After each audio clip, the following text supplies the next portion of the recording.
Stefan the Great One. Oh, exclamation point. Did you see that? Now, I come from a long line of Stefans, who are magicians. My father was Stefan the Mediocre One. And my Hispanic uncle is Stefan the Great One. You know what they say? Bad jokes, good magic. So, I want to tell you about tonight. I'm going to do some of the best... Before I begin. Did you guys feel the earthquake last week? It was like a 4.6 or something. Yeah. And you live in California, and you know, it's like a 4.6, yeah, like coffee cups shook a little bit, you know, or a 5.2 if you live in California all the time. Yeah, a book fell off the bookshelf. I wasn't reading it anyway. But if it's just a little bit of rain, my God, what are we going to do? It's wet outside. I can't drive the car.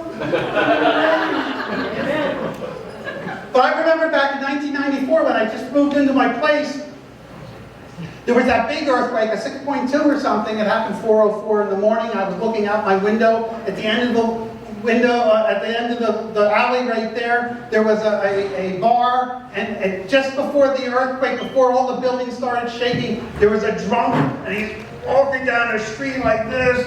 And then the earthquake hit, and he's walking like this. Oh, I kid. Okay, so by the way, sorry. Maybe you noticed. Sorry about this. It's off here. This is I wasn't sure how the food would be tonight, so I kind of brought my own. But the food turned out really great. Joseph has done a great job, hasn't he? But I have it up here because I wanted to keep it away from like Nader in the back. Have you ever been around Nader in McDonald's? I mean, thanks, Nader. But when I was up here, something was poking me in the side or that. It was getting a little annoying. So I think, what it probably is probably just the straw that's in here. So,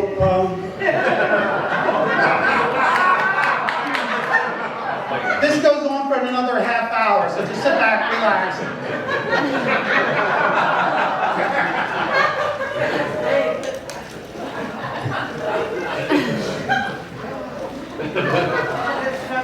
I did order a supersize, so I can...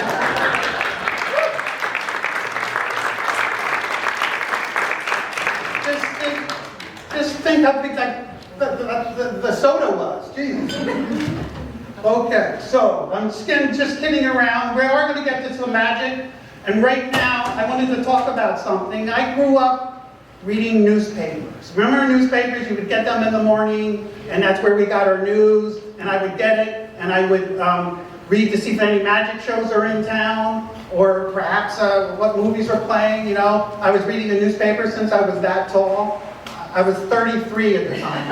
I was short for my age, but I've grown since then. But today, we get our news off the internet.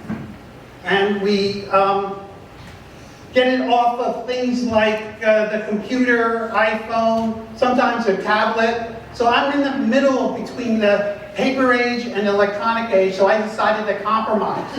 And what I do is I still get a newspaper, but I tear it up into pieces so it fits into my tablet. But when I tear it up, it's not just tearing it up. I like to keep the headlines, you know, so you can read them real easily. Oh, here's one right here. The new iPhone is coming. It will only open by facial recognition only. But don't worry, if you live in Beverly Hills, it will recognize your past 3 faces. It's in the news. It's happening. Oh, wait a minute. Here's another one. Scientists are perplexed by a new strain of head lice. Nothing seems to kill them. This has left them scientists scratching their heads. It's in the paper. I didn't write this stuff. Oh, I did read this one earlier. I like this one. In downtown, a man is on trial for killing another man with sandpaper. He killed him with sandpaper. But in his defense, he proclaims he only meant to rough him up. It's in the news. It's in the news. I don't think you're ready for that one. No. Oh. kind of sad. A young boy accidentally swallowed some Scrabble tiles. Doctors are afraid his next trip to the bathroom could spell disaster. We're skipping the communist joke, okay? We're going, in West LA, a new restaurant has opened up. It's called Karma. There's no menu. You get what you deserve. But can you picture me when I was a kid and I was reading the newspaper? I mean, it might look something like this, where you...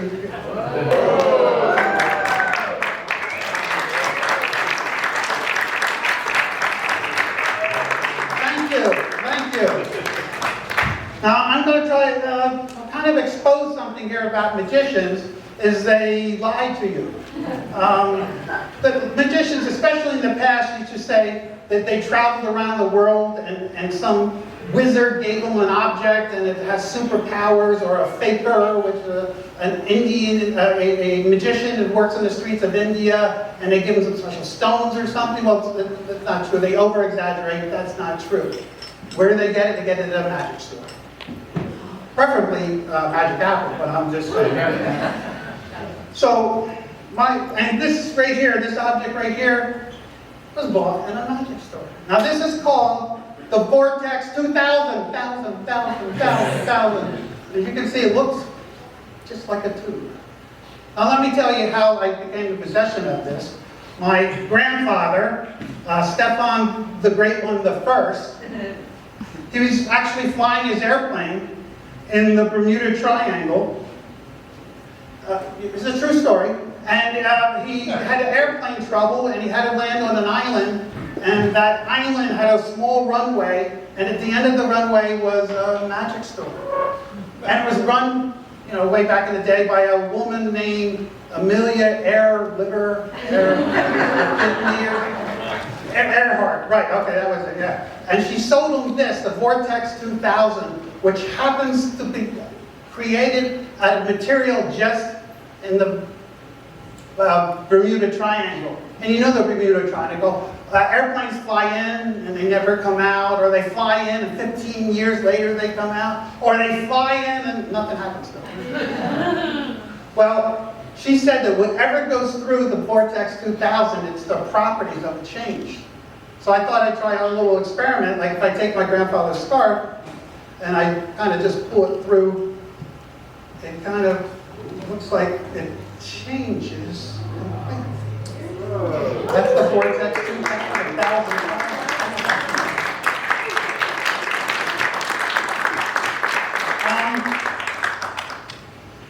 You know what? A lot of magicians, I'm going to actually see if I can get this Rubik's Cube. Oh, I forgot to put my cap on here. Now I look like a pilot. And put this Rubik's Cube through the Vortex 2. It doesn't quite fit. You know what? A lot of magicians, almost all magicians are doing cube magic these days. So I'm not going to do that. I'd rather do rope work, tricks with rope. So if you watch the cube very carefully, I can actually make it change into rope, just like that.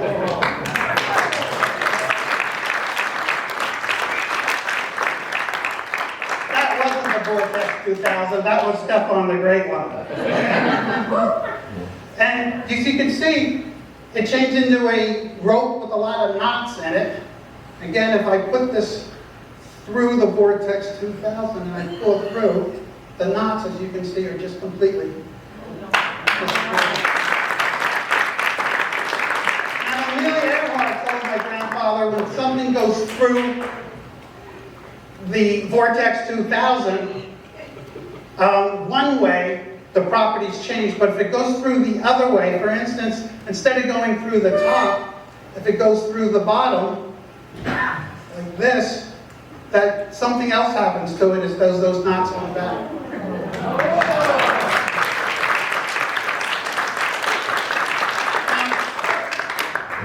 People are wondering, is this going through the fourth dimension? Maybe. Or is this going through the fifth dimension? Up, up, and away, my beautiful balloon. Okay, some of you my age might get that. But when I do this with the kids, they think I'm cray-cray. Now, I was wondering if perhaps I could take the Vortex 2000, I don't know if I should do this or not, and put my hand in here. I'm going to cover this up in case any blood spatters, but I'm going to see if I can get my hand through here. And... oh my God, look at that! Hey. Oh, you're a cute one over there. Look at this. It's a tiny, tiny hand. Oh, yeah, it works. Get it out of there. The Vortex 2000. Here's the really cool thing is, since the Bermuda Triangle is surrounded 99% with water, it's liquids that go through it that really have the strangest of powers.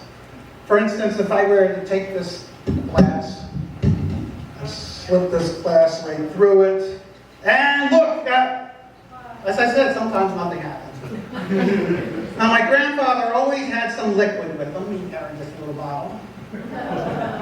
And he showed me one day when he actually poured it in to the Vortex 2000.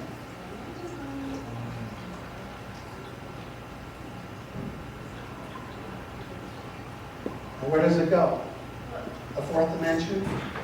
Now I know what you're thinking, oh, there's something blocking there. I thought that too, until I gave it the handkerchief test. And I was able to show that there's nothing. Oh, it's got a little stuck there. There. The Vortex 2000. Remember, if I put it this way, nothing happened, but if I put it back through this way, the glass is now filled with water.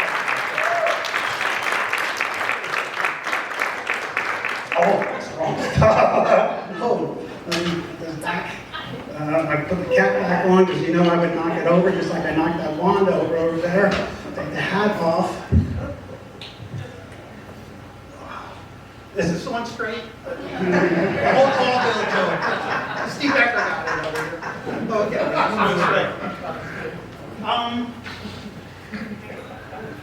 I'm going to, well, the Mayflower found out that I am not a member of the Magic House. So they weren't sure if I would do, if you guys would accept me, be okay, or what. So they decided that they were going to hand you all a questionnaire, and you would have to fill it out. And I said, we don't have to do that. And by the way, I have started a GoFundMe Stefan the Great One account. And as soon as I get the first $10,000, I can pay for the first month at the Magic House. They're not here, are they? So what I did is I filled one out ahead of time. Now I gave it to somebody in the back. Would you stand up? Will you hold up the envelope? And her name is Sarah. She has an envelope and there's a piece of paper in there. Have I touched that envelope? No. Have you touched that envelope? No. Okay. So far we're all non-touchables. And what I'm going to do is I'm going to need 3 volunteers. Now, sometimes magicians that get volunteers, they throw a balloon into the audience and they bat it around, and whoever gets it is the volunteer. That's one way to do it, because you know if it's a balloon that the person probably isn't working with the magician, or sometimes they throw a frisbee.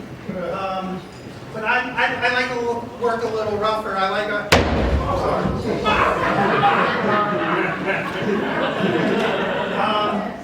I like to throw a brick at it. Now I know what you're thinking. What happens if it hits me in the head and knocks me unconscious? Well, the rule is it's then to the person to the right of you.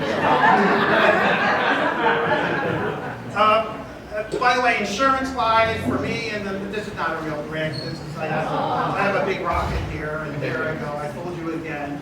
So I'm going to throw this out into the audience.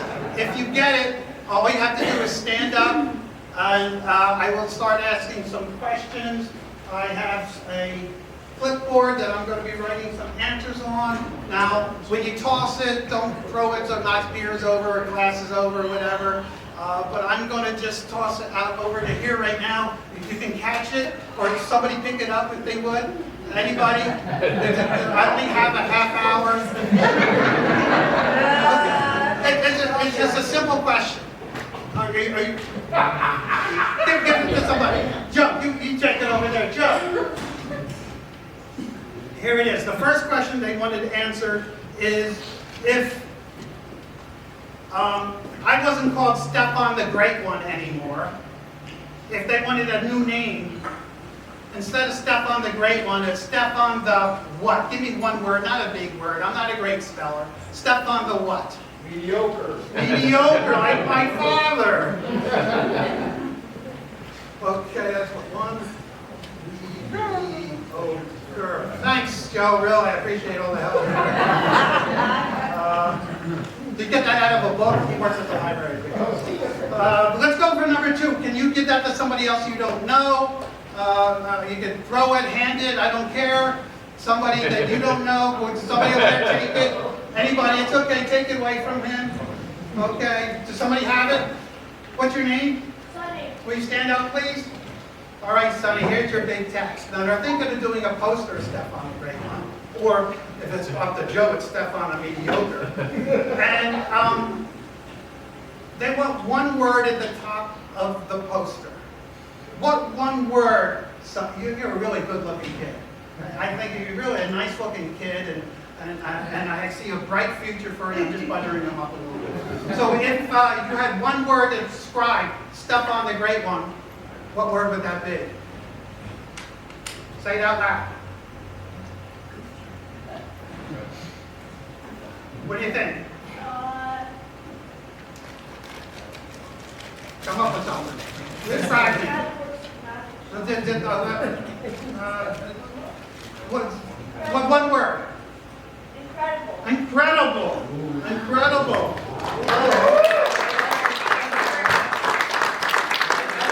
Joe, you think I'm incredible, by the way, Joe.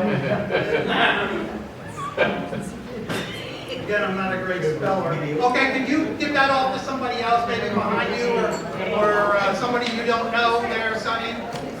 Okay. Would you stand up, please? It's a simple question. If you would, stand up. This is a really good question. If you were given $1 million, you win $1 million in the lottery, and you invite Stefan the Great One to perform in your living room, which I've done many, many times, as you know. How much would you pay him out of that $1 million? You got $1 million. Stefan's performing. You see what I do up here.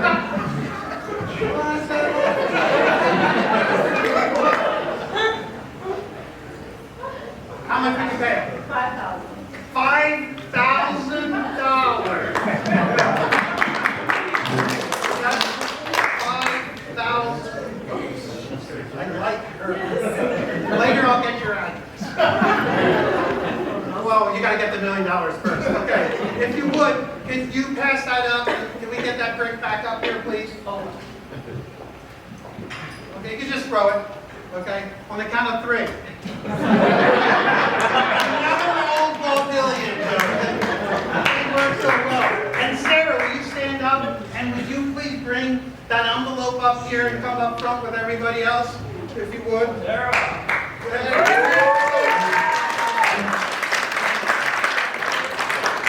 Come up. Careful here.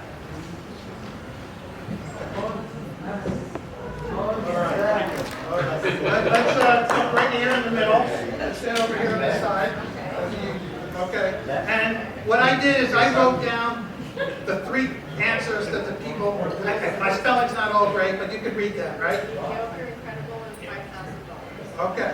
So, and this has not been open, so I want you to look at that again. Read those out loud if you would. So everybody can hear you. Talk to the people in the back of the audience. Okay, mediocre, incredible, and $5,000. Okay, so if I take out what I do. Suspense is killing me. How did we do? Okay.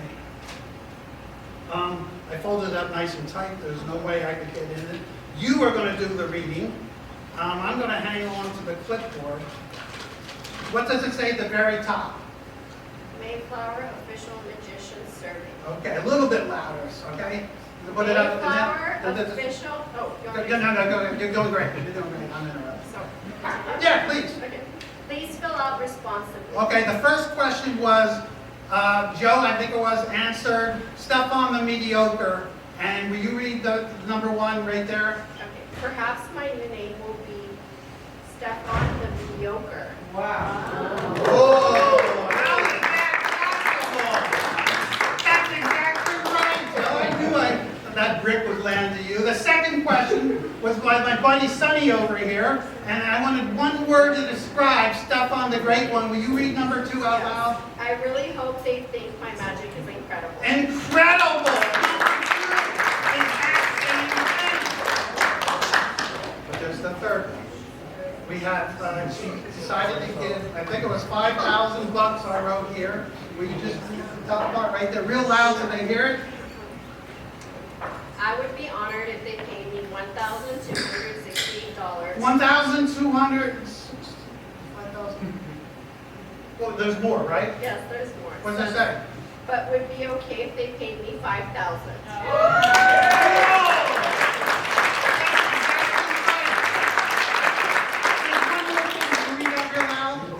This is the best trick I've ever seen. From her!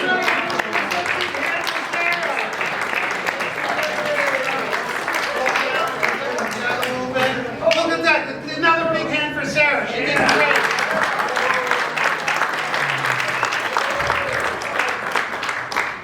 I have one more illusion left. I call this finally. Now, by the way, I think by the end of it, there will be I'm going to take it out of here, a standing ovation. Let's see how this works out. Now, I created this trick. I've done it once or twice. It got filmed. I sent it in to Penn and Teller's Fool Us. Right away, they called me back. I said, oh, I'm going to be on. I said, no, it's too good for Penn and Teller. They will never figure it out. We don't want to embarrass them. But I'm going to show it to you guys tonight. This trick called finally. And I do need a volunteer, one person to come up and help me out. You're just going to be picking a card. Is there anybody that would be coming up here?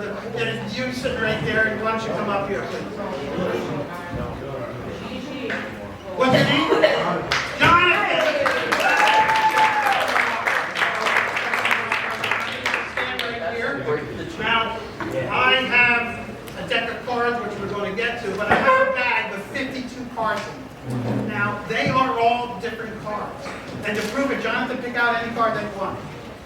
And read it out loud. What card is that? Right there. Okay. Ace of spades. Ace of spades. Pick out another one, Jonathan. And what card is that?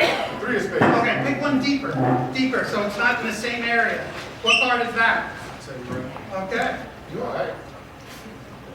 Ace of clubs. Okay, so you think these are all different cards, right? They appear to be. Yes, sir. Okay, let's put them back in. Now you get to pick a card. Believe it or not, Jonathan's going to reach in. Now, as you can see, these cards are different. Yes, they're different and all. So if you would, pick a card. Take a look at it, and now walk to the front of the stage and show everybody. Do not say this card out loud, unless I use my safe word, which is succotash. Okay, if I say that, then say what the card is, yell your guts out. But can you guys see that card? Yeah. Okay, if you would put it back in the middle here, we're putting it away. Okay, Jonathan, how many openings is in this bag? One? Okay, there's not another opening or anything like that? Okay, here we go. Reach down into it and pull out whatever card it was. So just wait a minute. Don't, okay. Open it up and read out loud what card that is. The four of spades. Four of spades, ladies and gentlemen. Yay!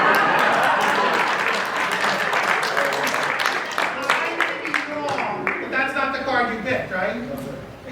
Well, you're dealing with Stefan the Great One, and Stefan the Great One doesn't lose on there because, sir, would you reach under the table right where you are? Pick up the tablecloth. Underneath, find a big envelope. Let's hear it for Jonathan. Underneath the table. Jonathan, this wasn't your fault. I see the bag says only good on Wednesdays. And I did this last Wednesday and it killed. But it's not Wednesday, so have a seat there. Did you find an envelope? Okay, here we go. Ready? Jonathan picked his card, picked it freely out of the deck. There's a big one. Will you open that up and pull out the card and show everybody the card that Jonathan picked? Read it out loud. What is it? The Two of Hearts.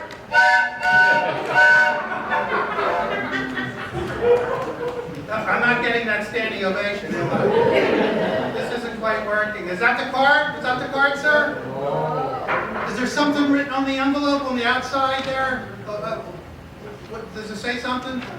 On the other side?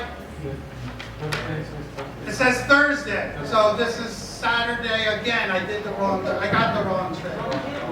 But you know what? Stefan the Great One always gets his tricks. You can put that down now, sir. The people around you will appreciate it. Because on the back of this standing ovation card is one card only. It's been here the whole time. Jonathan picked a card. And I'm about to reveal to you what the card is. Here we go. It is the Ace of Diamonds! Yay! Ace of... Now you know why this trick is called finally, huh? But you know what I think? I'm going to need your guys' help. What I'm going to do is I'm going to count to 3. And on 3, I'm going to say my word, my safe word. And I want you to yell out, if you would, the name of the card. 1, 2, 3, succotash. We have our Give yourself a standing ovation, please. Round it up.